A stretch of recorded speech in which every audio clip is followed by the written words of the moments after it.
Okay, very welcome to the 5th annual Sigtuna Litteraturfestival. This is a big feast to have you all here. And I have to ask you, how many are here for the first time? A lot. How many of you have been here more than once? Is there anybody who's been here all the 5 times? Yes, there are some of you. That's wonderful. You are also very welcome. My name is Camilla Cedendal, and I'm the CEO of Destination Sigtuna, the organization who is behind this festival. But we are not alone in working together, and pulling our resources together is in Sigtuna's soul. And working together is really behind this festival. The whole town of Sigtuna stands behind it, and there are so many people who have worked so hard to make this happen. And why? Because we believe in the power of the word. We started Sigtuna Literature Festival 5 years ago because we felt that we are living in a time when we're bombarded by information. Quicker and ever shorter messages reach us day and night, 24/7. And even though we're exposed to more information than ever, it's hard to see the whole picture. It's hard to connect the dots.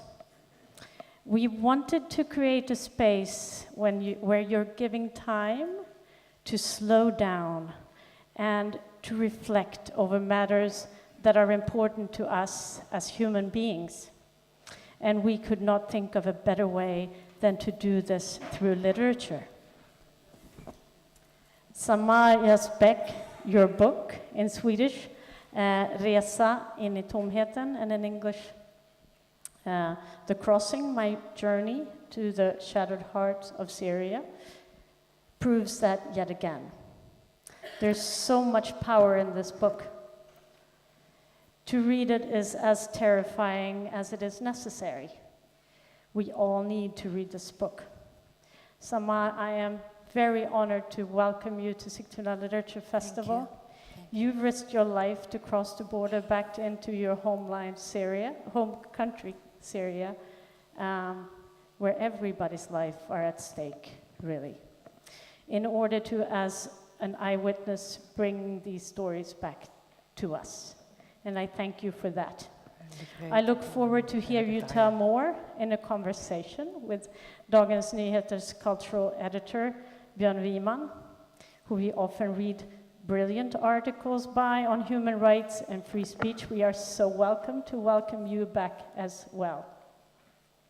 Translating for Samar Yazbek, her Arabic into English and the other way around, is Helena Axelsson-Fisk. Very welcome.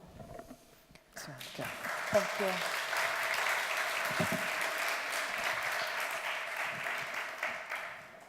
Yes, very warm welcome here to Sigtuna, and I'm happy that so many have joined us here today, since what we're about to talk about here is an historical book.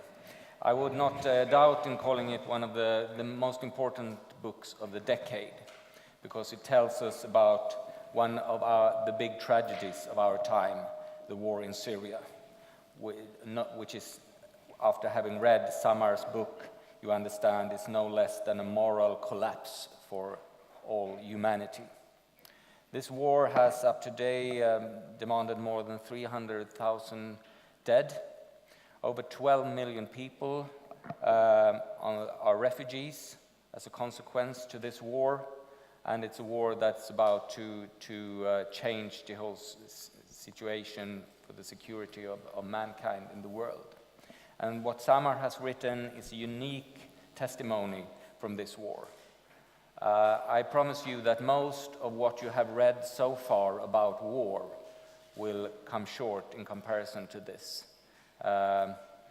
It's, as I said, a work of literature in its own right, and I would compare it to George Orwell's Homage to Catalonia, or the recent Nobel laureate Svetlana Alexievich books about the Second World War and the experiences of human beings from these conflicts. I can personally not see that a more important book had not been published in the recent years in Swedish. I recommend you strongly to read it. With that being said, welcome, Samar. Thank you. I'm very happy to see you here. I know that you have spent the last week here in Sigtuna writing on new work, and I'm very happy about this. Starting the conversation about your book, I think we have all seen in the last weeks pictures in Swedish and in international media that has worked like symbols for the conflict in Syria. You all remember the picture that was published on this date, actually 1 year ago, of the small boy Alan Kurdi, dead on a beach in Turkey. The last week we have seen another emblematical picture from this war of the 5-year-old boy Omran Daknish from Aleppo in northern Syria, actually exactly the same area that Samar tells us about in this book, in The Crossing, that we're talking about here today. Samar, why is it that just these two pictures have gained such an importance to our hearts and to our conception about the war in Syria? First of thing, thank you very much. I will speak in my mother language. أنا بعتقد إنه المشكلة الأساسية تتلخص في قضيتين. الأولى هي الماكينة الإعلامية العالمية اللي بتحول الضحايا والصور المتوحشة لأمر اعتيادي. I think it's based on two things, and one of them is the machine of the international media that portrays victims in a certain way. يعني أنا بشبهها لهي الصور المتوحشة اللي عم تأتي من سوريا مثل قرص نيوتن، بتشوفه عم بيدور أبيض وبتختفي كل الألوان، تماماً هيك بتفعل الصورة اليومية للضحايا. I think the pictures are, you see something and then it just disappears. You see a certain detail and everything else vanishes from you. قرص نيوتن. كيف؟ مثل قرص نيوتن. Like a circle. أوكي. الشيء الثاني المهم إنه صورة إيلان وعمران هي كانت صورة ضحايا مخففة عن الجريمة الحقيقية، وهي اللي بده يشوفها العالم. The pictures of Aylan Omran are easy pictures. They do not they display the easy part of the atrocities. يعني هم منهم 100,000 ضحية أو عشرات آلاف الضحايا الموضوعين في صورة. It's not 100,000 or 10,000 victims in this picture. هن عبارة عن ضحية مستسلمة غير ناقصة الجسد. It's a resigned victim. It has all its limbs intact. The body is intact. هي ضحية بتخلي العين عندها قدرة تتعاطف معها أكثر من مجازر ب 200 أو 300 400 ضحية. It's easier for you to see this picture and feel empathy for the victim than when you see pictures of hundreds of killed in a massacre. وبالتالي يعني أنا بس بدي أعطي مثال for example إنه عمران نجا من الموت وشفنا وجهه هذا المستسلم الهادئ اللي عم ينظر للكاميرا. Omran lived, he survived, and he sits there, this passive victim, and looks at us into the camera. كان مستسلم، كان في روح الضحية اللي بنسميها القربان البشري. He was resigned. He had the spirit of a victim. بس هن لما انتشلوه من تحت الأنقاض أخوه مات وهو عاش. نحن ما سمعنا شيء عن أخوه وعن عائلته الأخرى اللي ماتت، نحن شفناه وهو عايش. But as they continued digging through the rubble from the bomb, they discovered his brother, and the brother died. But we don't hear about him, and we don't see his pictures, and we don't know what happened to the rest of Amran's family. رغبة الميديا إنها تشوف ضحية مخففة مشان الضمير العالمي يرتاح هي اللي نشرت صور لضحايا بين قوسين ضحايا جميلة بتخفف العبء الإنساني. So what the media does is that it plays to our guilty conscience. It makes it easier for us not to feel that terrible guilt. The media presents us with, within quotation marks, beautiful victims to empathize with. بينما الحقيقة أنه سوريا ضحايا الحقيقيين هن ضحايا جثث وأجساد ممزقة ومدفونة تحت التراب. فهذا الوجه الجميل الميديا اللي بتحب تروج له بسوريا. The truth is that the victims are bodies. They are torn apart underneath the rubble. Those are the true victims of Syria. أنا بعتقد انتشار صورة عمران هي الصورة اللي العالم الخارجي بده يشوفها ليرتاح. لهيك انتشرت بسرعة. The picture of Amran is published so that the world can feel better. And that is why it is so widely published. The pictures, as you have said, Samar, doesn't always give the whole truth. They give a part of the truth. The publication of the picture of Alan Kurdi 1 year ago let loose a wave of sympathy and solidarity all across Europe. Since then, the situation has changed very harshly when it comes to how Western Europe and the rest of the world looks upon the wave of refugees from the war in Syria. You yourself live in Paris. How do you reflect upon this sudden change in regard of the refugee situation?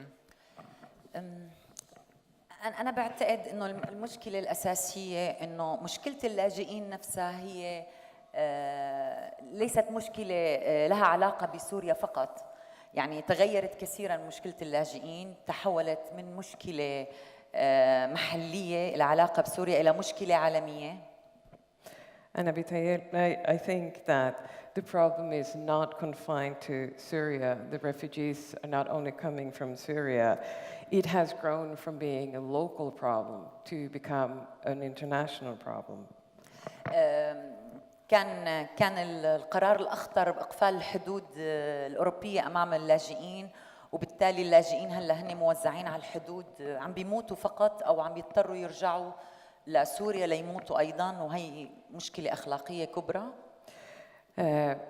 That Europe closed its borders to these refugees means that people have to either die at Europe's borders or return to a death inside Syria.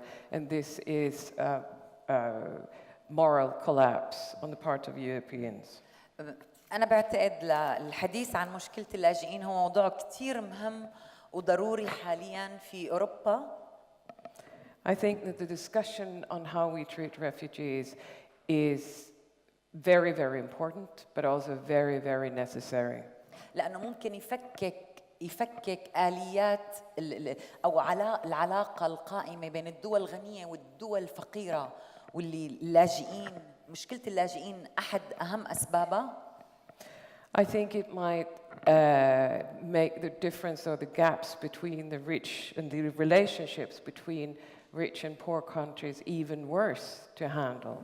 وأعتقد إنه الحديث عنها مهم أكثر الآن لتفكيك الكراهية بين الغرب والشرق وبناء جسور معرفة جديدة. And I think it is important to keep this conversation going because we need also to build bridges between the West and the East Europe. بناء جسور معرفة جديدة. And new ways of getting to know each other. Okay, for those of you who haven't read the book, this book, The Crossing, is about 3 journeys that Samar has made into Syria, into the northwest part of Syria, in the years 2012 and 2013, in the region around Aleppo, where she travels around in the countryside between Aleppo and Homs, and she's protected by her friends, and she's helping to build up also trying to build up a civil society in this chaos, in this hell that is war here in Syria. There's a central passage, Samar, in your book, where you meet a woman, and I would like to just read it very briefly. Okay. You meet a woman, and she's starting to tell you about her experiences. And she's telling you, or the narrator of the book, she's telling you like this: "Do you swear to God to tell the world what I'm telling you now?" "I swear." Would you tell me about this passage and this function of testimony and your position as a witness here? هذا الكلام كان من 3 سنوات حقيقة، وهي السيدة ماتت. This was 3 years ago, and this woman is dead. كان نوع من كان ما عندي قرار نهائي وقت اللي كنت عم فوت على سوريا أنا إنه لازم سجل كل الشهادات. كنت أنا بصدد تأسيس منظمة مجتمع مدني. This was my determination that when I went back into Syria, I did it to gather all the testimonies and to start this civil society foundation. الحقيقة فيني أحكي عن هي النساء هدون الشغل اللي اشتغلوه والفظاعات اللي شفتها معهم كانت محفز كبير لإلي لتخليني أخذ هالدور. كنت مقررة أنه أنا لن أكتب شهادات جديدة، سأكتب رواية، لكن هاي المرأة وغيرها حوادث كثيرة دفعتني لكون شاهدة على هاي الجريمة الأخلاقية الكبرى. I could talk a lot about these women and the work that they were doing, the difficulties I experienced with them. And that was one of the forces that drove me to writing this. But it also drove me to write this as a sort of novel instead of only reportage or reports. كان كتير مهم بهديك اللحظة لما كان في شيء غير مفهوم بكل العالم إنه تشرح كيف الأسد بيقصف من فوق وكيف الجهاديين بيموتوا على الأرض وشو السبب. كان مهم كتير بقضية صعبة مثل القضية السورية. It was important to me to try to explain something that has been left misunderstood, and that was to tell the story of the constant bombardments from the skies at the same time as the Islamists are occupying the ground. It was a mission to explain something that has been very, very difficult to understand. كان عندي هاجس فعلا إنه هدول الناس هدول الضحايا يضلوا عايشين بالتاريخ، يضلوا عايشين يحكوا الحكاية، لذلك كان لابد من هذه الشهادة. And it was so important to me that these victims somehow would stay alive, that their testimonies would survive them. That's why I had to write it. This woman in this situation, can you tell us a bit more what she had been through? What was so important for her to tell the world through you? الأشياء المهمة كانت بالنسبة إلها إنه نحكي عبر تفاصيل إنسانية ما حصل للسوريين منذ أن بدأوا ثورتهم السلمية وحتى تحولت لسوريا لساحة صراع دولي. يعني كان بدهم نروي بس حكاياتهم. كتير مهم لأنه لازم يكون في عدالة. نحن كنا منشان العدالة، بس فكرة العدالة. What was important to this woman was to describe what had happened to her through normal, everyday details, these human details that constitute life, and to tell how this revolution that started through peaceful demonstrations was transformed into an international conflict. And we had to, the fight is for justice. We have to find justice. لأنه هاي المرأة كانوا قتلوا أولاد الثلاثة. Her 3 sons were killed. وكانت هي عم تشتغل معنا عم تبلش تعمل مشروعات اقتصادية للأرامل. And she was working with us to create projects for all these widows so they could become self-sufficient. وهي هاي المرأة كانت تعرف إنه العالم الخارجي يتحدث عن أمر مختلف عما يحصل في سوريا، فهي كانت تشعر إنه الثأر الحقيقي لأولادها إنه الناس تعرف حكاياتهم وقصصهم وإنه يضلوا عايشين، إنه أولادها ماتوا من أجل قضية سوريا الديمقراطية. She knew that in the international scene, people were not talking about what was really happening. She needed the truth to come forward, and she needed her children for the world to know that they had died for a free democratic Syria, nothing else. أنت لما بتحكي الحكايات تحكي التاريخ عبر حكايات صغيرة وعبر تفاصيل إنسانية إلى ريحة، لما بتحكي عن لون التراب وعن ريحة التراب وعن معاناة الناس كأديب. أنا صحيح هي شهادة إلي بس كتبتها ضمن هويتي كروائية. أنا بعتقد هذا كتير بيكون قوي.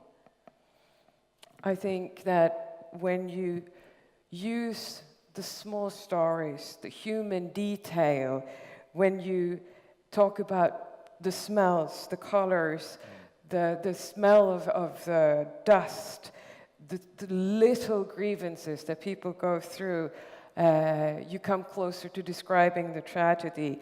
I write this from my identity as a writer, as an author. أنا أشعر إنه ضميري مرتاح. هي ماتت وأنا أشعر إنه ضميري مرتاح إني نقلت حكايات ولادة الثلاثة موجودة بالكتاب. I felt a kind of relief from my guilty conscience because I have told the story of her 3 children, though she died. One critic wrote very accurately, in my opinion, after having read your book, the question is no longer why so many people flee from Syria, but how come they stay at all. In a literary sense, this book fits in a very strong tradition of descriptions and of hell. At one occasion, the narrator of the book cries out in the middle of an attack from the Bashar al-Assad regime. She cries out, "This is hell," she cries out. And when you read it, you really get the notion of hell. This boy that we spoke about earlier, Omran Daknish, he had been the victim, or his brother and the rest of his family had been victims of a barrel bomb attack from the Bashar al-Assad regime. These bombs, Samar, they take a very central place in this war. Can you tell us a bit more about them? Because I'm not sure that everyone in here has gathered exactly what's happening on the ground in Syria for the civil population. أنا ما بتمنى أبداً تجربوا البرميل. ما بتمنى يخوضوا تجربته ولا حتى يعني يسمعوا ينسوا لأنه مرعب، شيء مرعب جداً. أنا بعرفه تماماً. I hope that you will never ever have the experience and that what you will hear now you can go home and forget. I've lived it and I never want to do it again. الأسد لما واحدة من الأشياء اللي استخدمها What? Nothing. Nothing? Go on. Okay. Go on. الأسد واحدة من الأشياء اللي استخدمها لصناعة أسلحة غير مكلفة مادياً كانت هي البراميل اللي بتسقط على الأحياء المدنية واللي تقتلع البيت من أساسه وتحدث فجوة كبيرة. وهلا رح أشرح لكم شو هي البراميل، لأنه أحداها انفجر فوق راسنا نحن من قبل 3 سنوات. Assad uses a number of weapons that he makes himself that come cheap, and one of them are these barrel bombs that he drops wherever there is a concentration of population in the living areas, with the residential areas of the cities. He drops it straight down. هو برميل عادي، برميل معدني بيحشوه بالديناميت وبيحطوا فيه خيط متفجر وبيطلعوه بطيارة الهليكوبتر وبعدين بيشعلوه من البرميل تحت وبيرموه على الناس. ببساطة هو غير مكلف لكنه يقتل المئات. ليش بيقتل المئات؟ So it's just any kind of barrel, whichever you want, a civilian one, that they fill with dynamite and they put a stick to it, a vek, what you light the candle with, and they load them on helicopters. And then they send the helicopters. In the helicopter, you light the fuse. You light the fuse to this barrel, and you just drop it down from the helicopter, and it kills hundreds of people. لأنه جوا البرميل بيحطوا قطع معدنية حديد اللي يبنى فيه البيوت. هذا الحديد عندما ينفجر يتحول إلى آلاف الشظايا اللي بتشكل مثل سكاكين ممكن تقتل البني آدمين لما بتنفجر. The barrels are also filled with iron, metal, and as it explodes, when it hits the ground or a house, these metal pieces become shards or knives that kill all the people around them. أنا خضت تجربة بسراقة مكتوبة بالكتاب إنه في أحد الصدف كان الحبل قصير جداً بما يكفي إنه البرميل ما يسقط فوق راسنا نحن والمقاتلين وانفجر فوق راسنا بعدة أمتار. There is a situation that I describe in this book where we actually had one of those barrel bombs dropped straight upon us in the car, but the fuse was short, so it exploded a few meters above our heads instead of hitting us. طبعاً نحن كلنا صرنا تحت عجلات السيارة. فجأة صرنا كلنا تحت عجلات السيارة. And all of a sudden we found ourselves underneath the car. لكن الشظايا قتلت وقتها 4 أطفال ونحن كنا بالسوق كان في بس مدنيين. But that shelling killed 4 children, and this took place in a marketplace. It was full with people. بس أنا بدي أحكي حادثة معلش بدي أحكي عن داريا شوي. I want to tell you about Daria for a bit. داريا لأنه مبارح تماماً بداريا النظام السوري باتفاق روسي إيراني أمريكي كل الدول اتفقوا على إخراج المدنيين والمقاتلين من داريا. Daria is a city in Damascus, and just yesterday, under the auspices of an agreement between the regime, Bashar al-Assad, the United States, Russia, and Iran, they had decided to evacuate this city, Daria. 7,000 مدني و800 مقاتل خرجوا بعد أن 7,000 civilians and 500 fighters? No, 700 fighters were evacuated. هاي المدينة اللي 4 سنوات يومياً تقصف بهذه البراميل ومؤخراً من 3 شهور الروس يقصفونها بالنابالم. This small town has been bombarded by barrel bombs every day for the past 4 years. And 3 months ago, Russia starting bombing using napalm. وكانوا تحت الحصار. They've been besieged. كانوا تحت الحصار وما حصل في داريا هو فقط نوع من إعادة تشكيل سوريا وتقسيمها حسب الدول المتصارعة في سوريا، ففينكم تتخيلوا كيف. And what happens in Daria is what will happen to all of Syria. It's just an example of the division and the way the ruling and fighting international parties will divide Syria. Here in Sweden, at least, and in the rest of the Western world, there's a big focus, obviously, on the role of IS, Daesh, in the war in Syria. Do you think, from your point of view, I mean, you meet in the book with representatives from jihadi groups. You sit face to face with these guys. Do you think that it is too much attention here in the West on the role of IS or Daesh in the Syria conflict?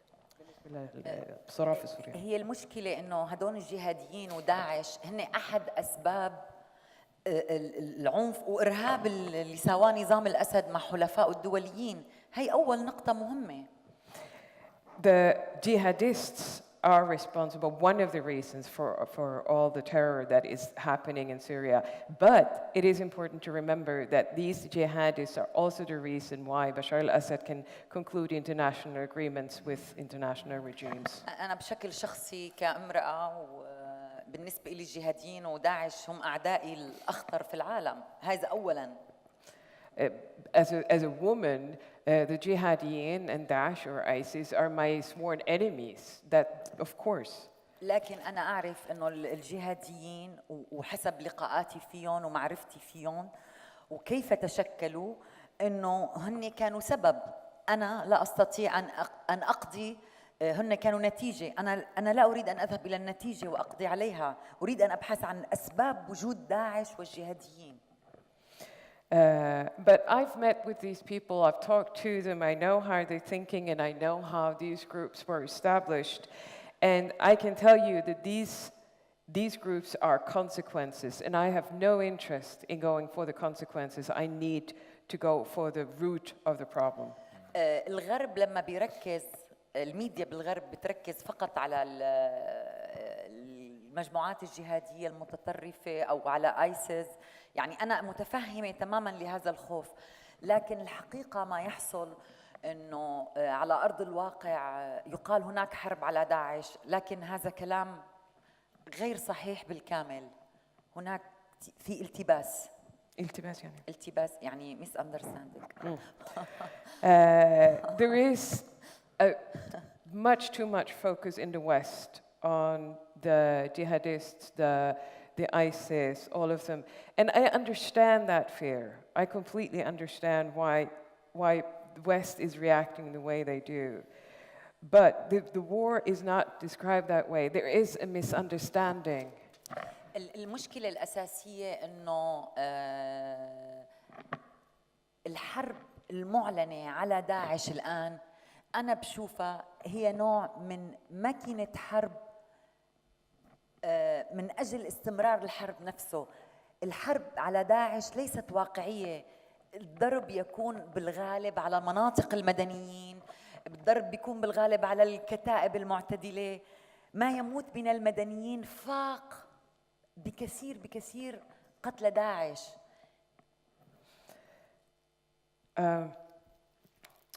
I think that the concept of the war of ISIS is a misunderstanding. It is rather the result of a war machine that is striving to prolong the conflict in Syria. Not only that, the declared war on ISIS or jihadists is just for show. Far more civilians die than do the jihadists. Far more revolutionaries die than do the jihadists. Just one point. في الآن في سوريا نوع من الاحتلالات المتعددة. لدينا قاعدة عسكرية روسية في طرطوس واللاذقية. In Syria today, we experience not one occupations, but many. Russia has a military base in two places, لاذقية وطرطوس. Laziqiya and Tartus. في الساحل السوري حيث منطقة النظام، الروس لديهم قاعدة عسكرية ولديهم سفن في طرطوس. Russia has a military base and they have their warships, the naval ships outside the coast. أيضا في منطقة الأكراد هناك قاعدة عسكرية أمريكية موجودة في منطقة الأكراد في شمال سوريا. And in the north, in the Kurdish territories, there is an American military base. الآن هناك حديث كبير عن بداية تشكل قاعدة إنجليزية أيضا في الشمال الغربي من سوريا. And today, the discussion is that the British should have a military base inside Syria. لدينا الآن قوات إيرانية تقاتل مع جيش الأسد إضافة إلى حزب الله التابع لإيران. And we have Iranian soldiers who are helping Bashar al-Assad, plus people from a Shiite Lebanese party, Hezbollah, from Lebanon, entering from Lebanon. لدينا آلاف المقاتلين الجهاديين القادمين من مختلف أصقاع العالم، من الأفغان، من الصين، من اليمن، من فرنسا، من بلجيكا، من كل أصقاع العالم أيضاً يقاتلون مع الجهاديين. And we have thousands and thousands of foreign fighters who are entering into Syria to fight with the jihadists. And they come from all parts of the world. They come from Afghanistan, they come from China, from Yemen, from France, from Belgium. البارحة Even from Sweden. I don't know. Yes. I hope not.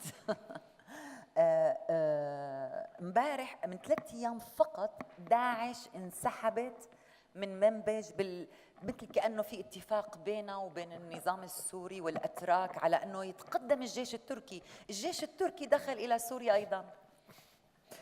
And just a few days ago, Minbij was liberated from Daesh. And it's as if they had an agreement, because all of a sudden, Daesh withdraws from Minbij so that the Turkish army can enter the country. يعني ما يقال أنه هذه حرب على داعش غير حقيقي، هي حرب مصالح كبرى على اقتسام سوريا وثرواتها. The idea, the notion that there is a war on Daesh is absolutely not true. We are talking about people looking after their interests in Syria and wanting to get hold of her riches and the wealth that she has. What you describe here is obviously a very dark situation. There is not so much light ahead, thinking about the future in Syria. One of the motives that drives you, though, in the book, and as I understand in your work overall, is the role of the women in civil society. One of the reasons of why you're going to into Syria in 2012 and 2013 is to help to maintain and rebuild the civil society and the key role that women have in this, let's call it, fabric of society that you consider very important, as I understand. Can you tell us, just to round up the discussion, about the role of this? أنا فعلاً ما عندي أمل، لأنه بعرف تماماً أنه نحن كمثقفين وكناشطين مجتمع مدني وناشطين سياسيين، نحن ما عنا غير الكلمة والفعل التنموي والسياسي. نحن آلة الحرب ما فينا نوقف بوشها إلا بالكلمة وبالفعل المدني. It's true, I have very little hope.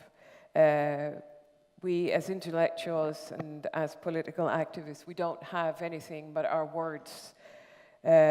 In the face of war, the only thing we can stand up with is our words and our work.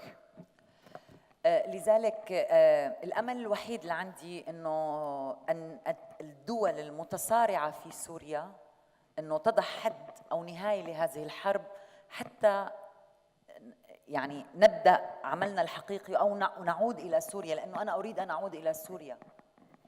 My only hope is that these parties that are currently fighting in Syria somehow agree to stop and so that we have an end to the war and I can return, because I want to return to Syria. لا لانه اثناء ذلك حتى ذلك الوقت نحن ما زلنا نعمل كمجتمع مدني. فيني خبرك عده تجارب عنه. نحن ما زلنا نعمل رغم كل هذه الظروف. But until then, and I will give you some example on what we're doing, we keep trying to establish and keep the civil society going, even in very, very difficult circumstances. مو بس ومنا والمنظمة اللي أنا أنشأتها، في عدة منظمات وعدة تجمعات عم نحاول نشتغل فيها. It's not only my foundation and my organization, the ones that I established, but there are many, many civil society organizations actually working in Syria. نحن بنحاول بالحرب وعلى خطوط الجبهة نجعل حياة البشر يعني شبه إنسانية، وهذا صعب كتير. نقوم بالتعليم، نقوم بجعل النساء والمراهقين على اتصال بالعالم الخارجي عبر الانترنت، ننشئ مراكز للانترنت ومدارس. We are trying in the midst of war and on the front line to create a semblance of normal life for people. We focus a lot on the education, and we try to give the women of the villages and the adolescents, the young people there, to get in touch with the outside world through internet. And we run schools.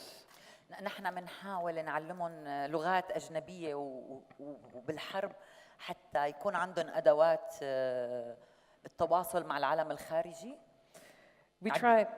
We try even to teach them foreign languages, so that even in this war, they have some tools to communicate what's happening to the outside world. نحن عندنا مدربين بيروحوا عبر الحرب وبطرائق ما سرية، بيعملوا دورات تدريب سياسي مفهوم تمكين سياسي، تمكين دعم نفسي. نحن بنعمل دعم نفسي عبر سكايب وعبر مدربين بيروحوا كمان بشكل سري دعم نفسي للنساء بالحرب. نحن There are a number of educators who go there in secret, and they hold courses in politics, in how to deal with the political issues. We even hold courses in how to sustain oneself, self-improvement, self-reinforcement in the midst of this war. نحن عاملينهم بالأقبية صالات سينما، بيشوفوا السينما. نحن عاملين لهم مكتبات ايضا بيستعيروا منا كتب. عاملين حضانات للاطفال الصغار اليتامى، بندرسهم وبنعلمهم. We screen films in cinemas. We have libraries where they can come and pick up books. We even have nurseries for the young kids. بنعمل كتير نشاطات، بس في آخر نشاط بدي أحكي عنه إن نحن عنا برنامج اسمه تأهيل قيادات شبابية محلية. نحن بنختار مجموعات من الشباب بالمناطق اللي فيها جهاديين، ومنأهلهم سياسياً وتعليمياً، ومنثقفهم حتى في حال توقفت هذه الحرب ما يكون المجتمع فارغ. نحن بنأسس لبؤر مجتمع مدني من أجل مستقبل سوريا في حال بقيت يعني. We even have a program for young political leaders. We choose young political leadership. We choose from the young men, even in the areas that are occupied, men and women, even in the areas that are occupied by the jihadists, and we train them. We try to establish a kernel of political leadership so that if Syria survives, there will be someone who can take the reins. Thank you, Samar. It's been highly enlightening and a bit, of course, depressing to listen to you. I would think we just have time for just one, actually, brief question from the audience, if someone would like to take the chance here. Yeah, we have one gentleman here. Please keep your question very brief. if and when the international parties decide that this conflict has to end, Syria will have to have peacekeeping forces in place. And there has to be a program in place for how the power will be transferred from the current leadership to a new leadership. يعني عملية الانتقال السياسي هي بتتضمن هاي المرحلة هي الصعبة كتير، ممكن تتم بدها وقت طويل لأنه نحن بحرب يعني، فبدها وقت طويل هاي عملية الانتقال السياسي بتاخذ بعض الوقت. أنا بعتقد إنه ما في فراغ، إنه الفراغ اللي عم تحكي عنه اللي ما بيمليه غير الأسد، أنا بعتقد إنه نحن قادرين نوجد بديل له عبر مرحلة انتقالية وعبر عدالة انتقالية أيضاً. The transfer of power will obviously take a long time. It's nothing that we can do in a hurry. But the void that you're talking about, and which essentially would mean that there is no one but Bashar al-Assad, I don't think it's true. I think that we would be able to find an alternative, but it would need time, and it would also need justice. عدالة انتقالية. Okay. Thank you, Samar. I'm very happy to hear that you have been here in Sigtuna for a week working. Yeah. I know that you will keep on working with your very important books and the rest of the work that you do to enlighten us and the rest of the world and telling the truth about one of our time's major tragedies, the war in Syria. Thank you, and I wish you a very fine stay in Sigtuna and the rest of this weekend. Thank you very Thank much, you. and thank you for you all. Thank you. Thank you.